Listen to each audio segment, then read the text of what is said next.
Dans les innovations, j'ai entendu pour l'instant aucun intervenant parler de l'héroïne médicalisée. C'est pas une revendication ou une attente de la part des acteurs du domaine? C'est madame, si, bien sûr, mais bon, je crois que madame Ménagé en a fait allusion un petit peu à un moment donné, hein? Juste un point sur l'analoxone. Donc, en fait, il y a eu un avis favorable de la Commission nationale des stupéfiants de l'ANSM.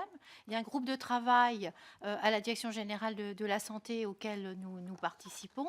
Et ça va avancer, je pense, de manière très, très positive pour que ça Bien sûr. puisse être mis à la disposition, donc notamment des XAPA, hein, parce que c'est ça qui serait important, alors que pour l'instant, c'est uniquement les médecins des urgences ou les médecins sur prescription.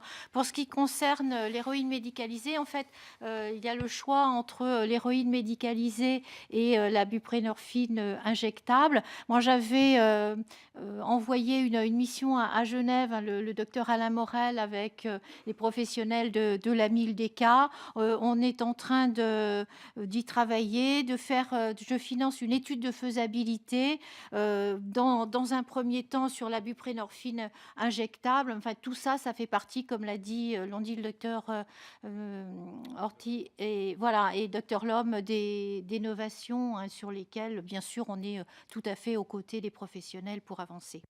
Juste pour vous rassurer là-dessus, je crois que ça fait partie effectivement de cette palette d'outils dont on a besoin. On ne vous les a pas tous cités, hein, mais il y a un texte qui vient d'être voté sur l'accessibilité de la méthadone en première intention en médecine de ville, hein, une réforme qui a été faite, et effectivement, tous ces outils, petit à petit, se déploient, la rédaction et la culture de réduction de risque devrait permettre qu'on n'ait plus à chaque fois des débats trop compliqués. Je voudrais rappeler que l'analoxone avait été soutenu par l'ancienne commission addiction et avait été glorieusement enterré, ce qui fait qu'il faut que Médecins du Monde le ressorte et le réactive, mais un texte avait été voté à l'unanimité de la commission addiction en faveur d'une expérimentation de programme de l'analoxone il y a déjà plusieurs années, je ne me rappelle même plus combien de temps, mais il y a plusieurs années.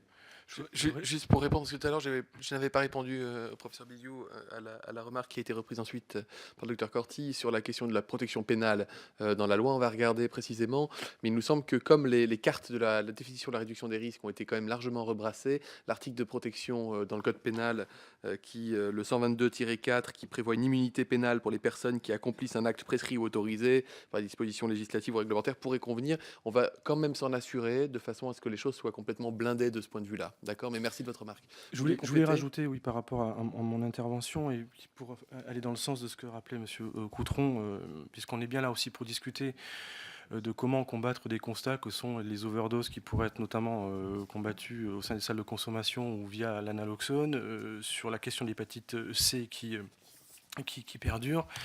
La question de la prévention et de l'accès au traitement doit être posée. Alors, je sais que ce n'est pas dans ces articles-là que l'on va en discuter, la réduction des risques, mais on parle beaucoup d'hépatite C dans la réduction des risques normales.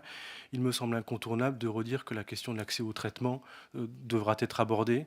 Lorsqu'on entend que l'on se satisfait de la négociation d'un traitement comme le Sofosbuvir à 41 000 euros, le traitement en version basse, c'est-à-dire à 3 mois, sachant qu'on est possiblement à 6 mois de traitement, nous pensons qu'il va falloir vraiment bénéficier de ce texte de loi de santé 2015 pour travailler sur la transparence, une meilleure transparence des dynamiques de fixation des prix des médicaments, notamment en intégrant, pourquoi pas, des représentants d'associations de malades ou d'acteurs de lutte contre les inégalités de santé au sein d'instances comme le comité économique de produits de santé notamment. Donc il y a vraiment un travail de transparence à faire à ce niveau-là.